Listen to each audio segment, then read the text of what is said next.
Hello guys, how are you? I'm Hardeep Singh. Welcome back to your own YouTube channel. IELTS updates and recent exams. For more updates related to recent IELTS exam writing test topics, listening, reading, practice test, and speaking, you got guesswork. Please, guys, participate in everyday listening and reading practice test to achieve your desired band score in your actual IELTS exam. Please hit the like and subscribe button. Press the bell icon for the upcoming notifications. Don't forget like, subscribe and share my YouTube channel and my Facebook page, IELTS updates and recent exams. Part 1. First, you have some time to look at questions 1 through 5.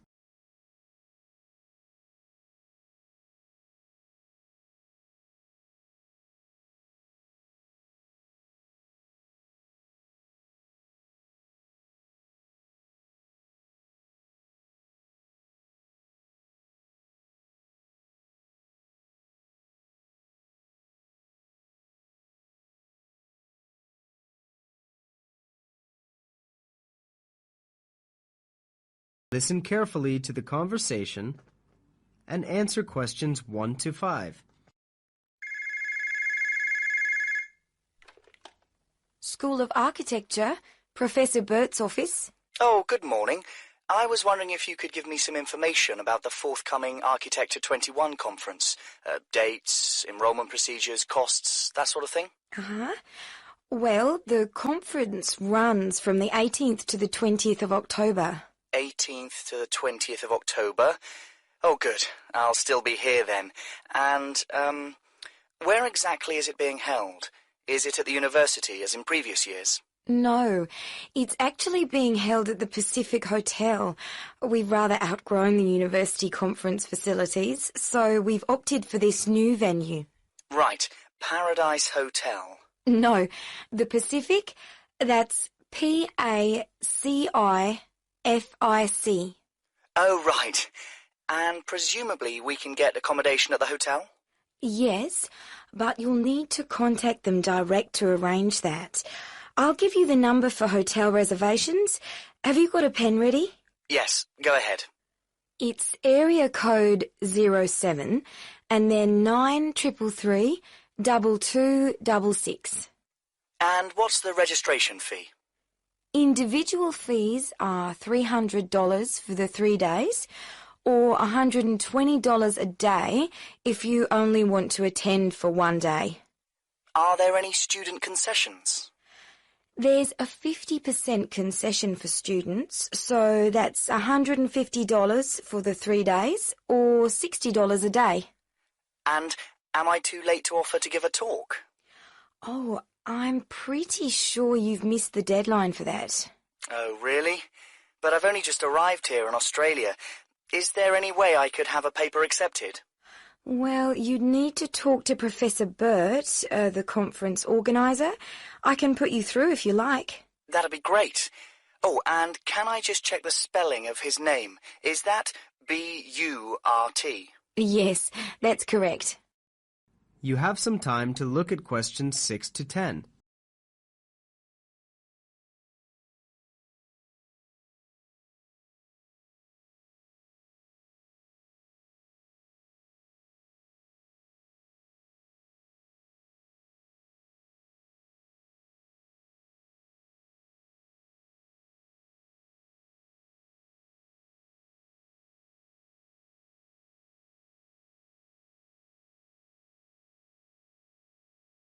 Now listen carefully and answer questions 6 to 10. Professor Burt speaking. Oh, hello. My name's John Helston. I'm an architecture student at London University. I'm here in Australia for 3 months, looking at energy-saving house designs. Right. I'm interested in giving a talk on my research at the conference, but I believe I may have missed the deadline. Well, strictly speaking, you have. The closing date was last Friday. Oh, no. But we may be able to include your paper if it fits into our program, but you'll have to be quick. Okay. What do I need to do? Send me a summary of your talk, and make sure you include an interesting title for the talk, something to attract people's attention. Okay. interesting title. Right. I'm looking at ways of designing buildings for tropical climates that don't rely on the need to include air conditioning, so I'm sure I can come up with something. Yes, quite. But remember, the outline should be no more than 300 words. Right. I'll try to keep it down to 300 words, but would 400 be okay? No, not really, because we have to print it in the proceedings and we just don't have the space. Sure, I understand.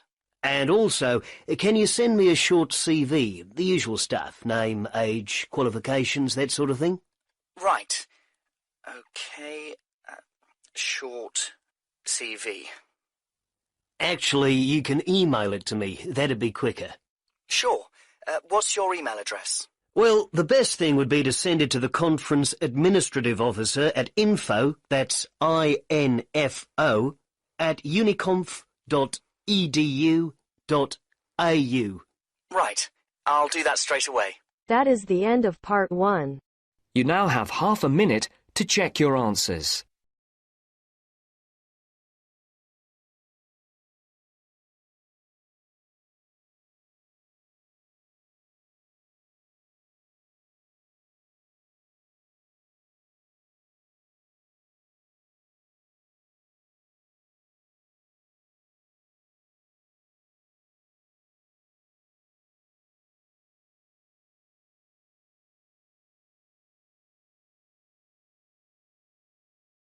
Now turns to part 2. First, you have some time to look at questions 11 to 15.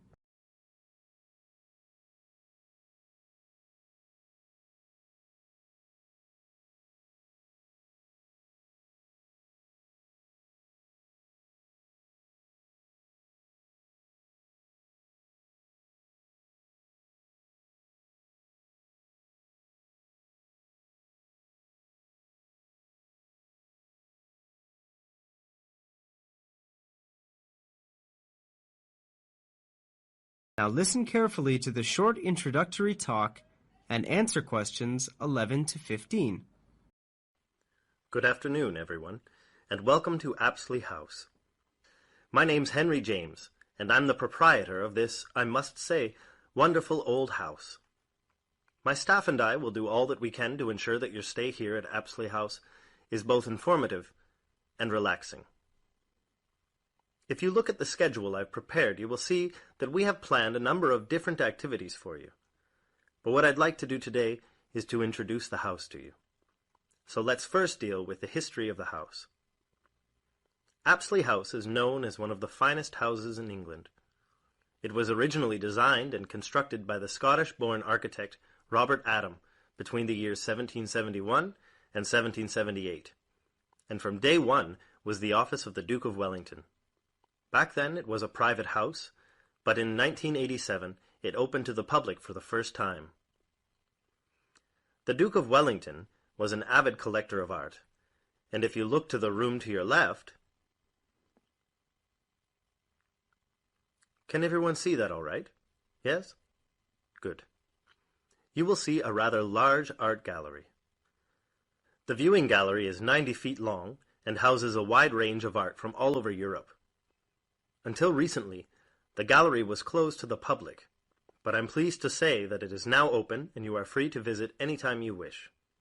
If you take a look at the schedule, you will see that I'll be talking to you about the gallery tomorrow after breakfast, so if you're interested in art, please be here by 9 o'clock for the talk. You now have some time to look at questions 16 to 20.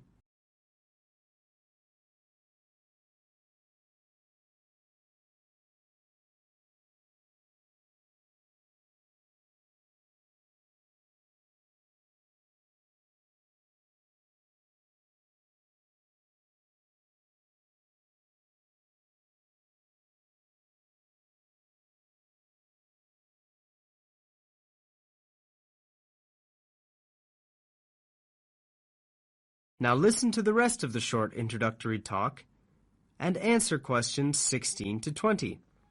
This room here, to your right, is the cafeteria. Breakfast is served from 7:30 to 8:30 a.m., although you can request breakfast in your room if you prefer. The dining hall serves a traditional English breakfast, although vegetarian food is available on request. Just let the kitchen staff know the previous evening. Outside you will find a magnificent garden. A section of the garden was converted into a car park in 1990 to make way for the growing number of visitors. Nevertheless, much of it remains and is an ideal place for you to wander and enjoy the peace and quiet, or simply sit and read. There are a lot of animals in the garden, including birds, squirrels, rabbits, and not to forget Felix the cat. Now don't be alarmed if the animals come up to you. They are used to people and very friendly. Anyway, dinner will be served at 7, so in the meantime, please feel free to simply wander and enjoy the hospitality Apsley House has to offer. That is the end of part 2. You now have half a minute to check your answers.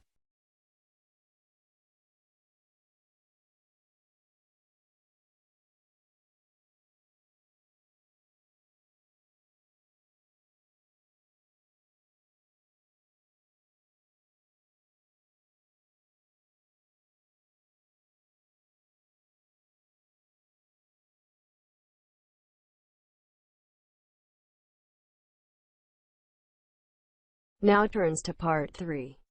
You will hear a conversation about a student's study. First, you have some time to look at questions 21 to 24.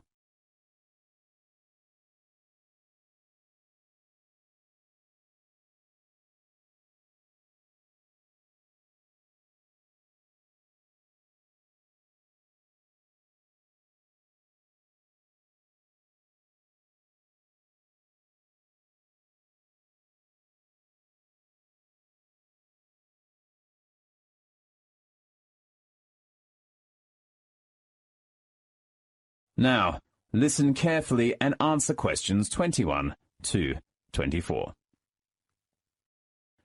Good morning, everyone. Welcome to the Study Centre of Cardiff University. I am Professor Jody, your student study consultant. I know as a new student, you will meet some troubles with your studies and life. So we will have 3 consecutive lectures. Study strategies on today, social life, and local snacks on next Monday and Tuesday. I will introduce you to some study skills and answer your questions. Well, first of all, let's talk about some factors which can affect your study. What problems do you meet as a freshman? Yes, Professor. What's the biggest difference between university and middle school regarding study? A good question. I think the biggest difference is that a university student will have to do a lot of work on their own, such as doing research. Do you mean we should read and think independently? Yes, that's the first important factor of being a successful university student. Fine. How about taking more lectures? I heard that they can help our studies. Is that right? Some students prefer to attend more extra lectures to improve themselves, but in fact it might affect their own study. My advice is to use your holiday time. You should know how to take control of your time and work effectively. Fine.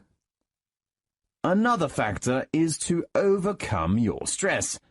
Many students usually have a feeling of homesickness, particularly for overseas students.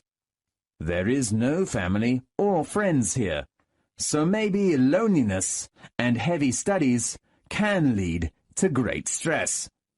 So, I suggest if you come in contact with such troubles, it is a good way to make some new friends, or take up some social activities on the weekends. How do we know about the social activities, Professor? You may get the activity schedule from the Student Union. Fine. Now, look at questions 25 to 30.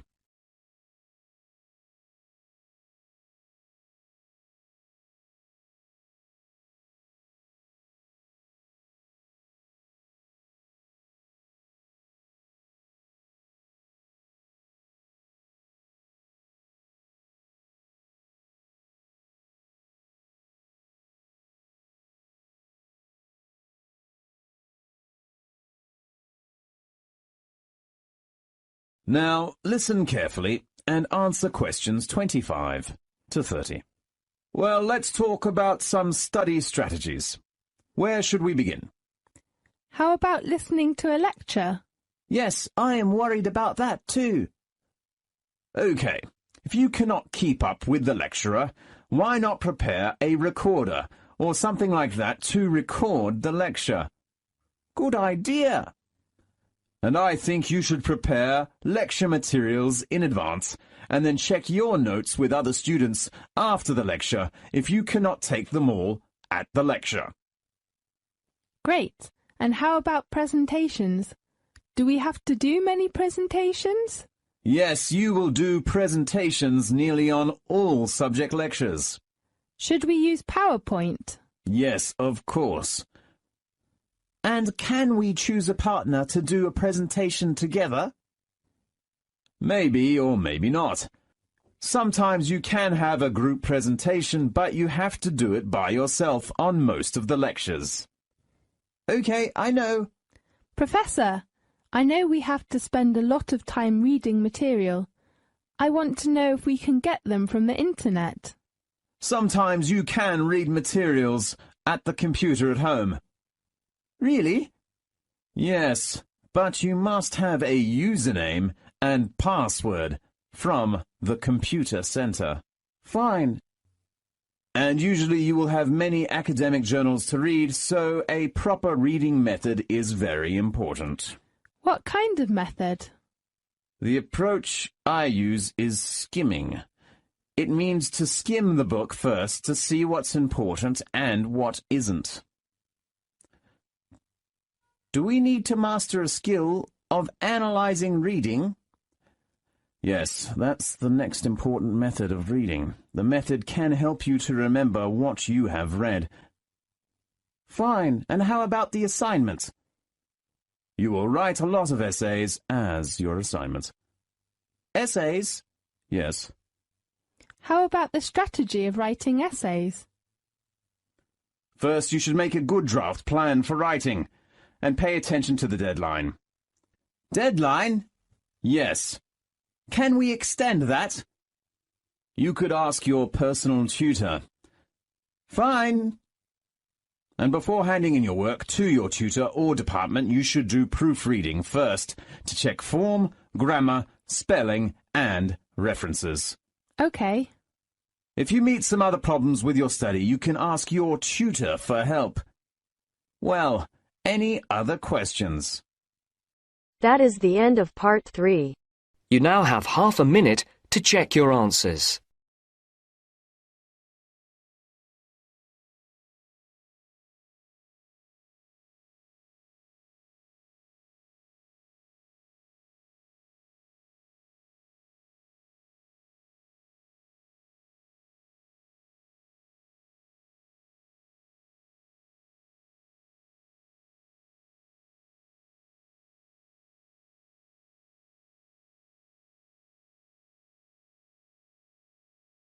Now turns to part 4. You will hear a conversation about technology. First, you have some time to look at questions 31 to 40.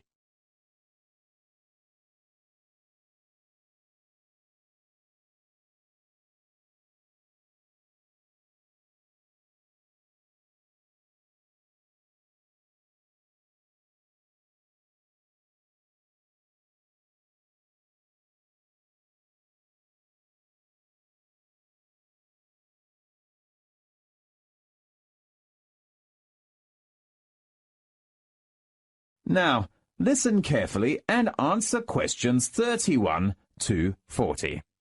Welcome to the Magic Earth. I'm Christine. Today we have invited a geographer, Andrew Fleming, the leader from the British Antarctic Survey, to give us an introduction about using satellite to map Antarctic sea ice. Welcome, Andrew Fleming. Thank you, Christine. Well, as you know, cruising in the Southern Ocean isn't always plain sailing.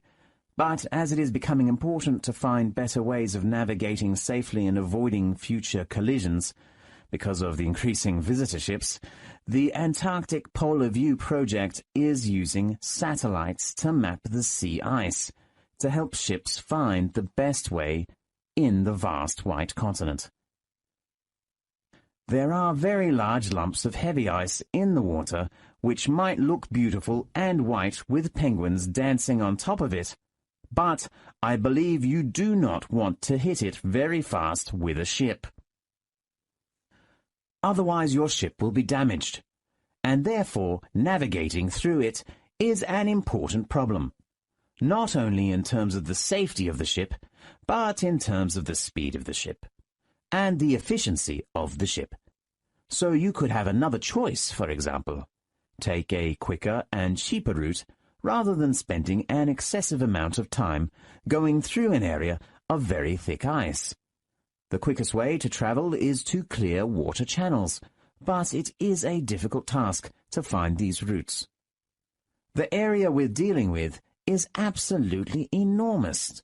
The only way of monitoring that area of ocean effectively is by using satellites. Therefore, we use a satellite named the NVSAT, which is a satellite that collects information and picks up differences in ocean surface roughness, and that helps us to see the difference between open water and the sea ice. Radar allows the Antarctic team to see straight through the clouds down to the surface of the sea. With detailed images, it's even possible to see cracks in the surface, which can lead to dangerous ice falls. Wherever possible, we would use helicopters quite a lot and put them up in the air to map the ice and look for where we might find what we call leads, which are large areas of clear water that the ship might be able to move through. But it is certainly a much more difficult and time-consuming operation. So does the image that you get from the polar view map give a good description of what you're actually seeing out there on the sea? Yes, it does.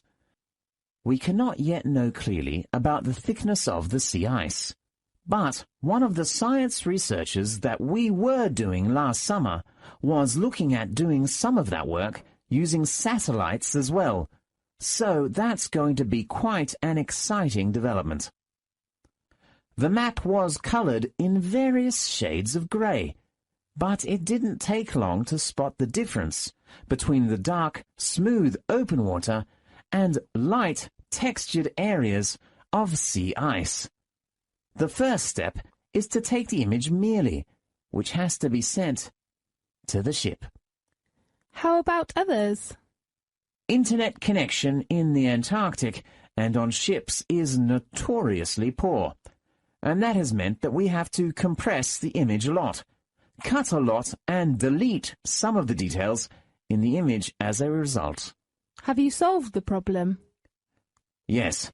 The normal way that we are doing this is by compressing the images into a format known as JPEG 2000.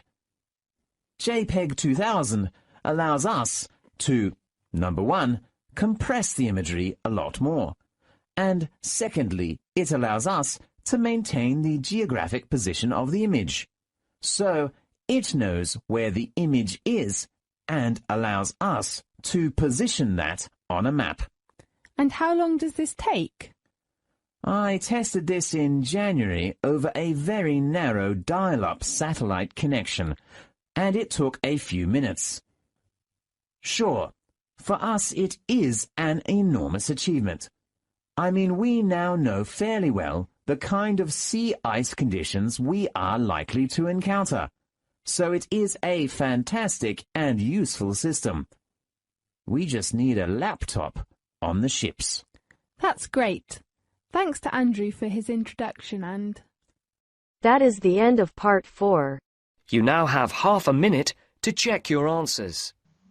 So guys, don't forget like, subscribe and share my YouTube channel and my Facebook page. IELTS updates and recent exams. For more updates related to recent IELTS exam writing test topics, listening, reading, practice test and speaking, you got guesswork. Please guys, participate in everyday new IELTS listening and reading practice tests. to achieve your desired band score in your actual IELTS exam. For more IELTS material, visit my official website www.ieltsupdatesandrecentexams.com. The link is given below in the description. If you need PDF files of latest IELTS material, then please join my Telegram channel. So guys, please write your score below the comment section. Again, thanks for listening. God bless you all guys. Stay tuned, stay safe.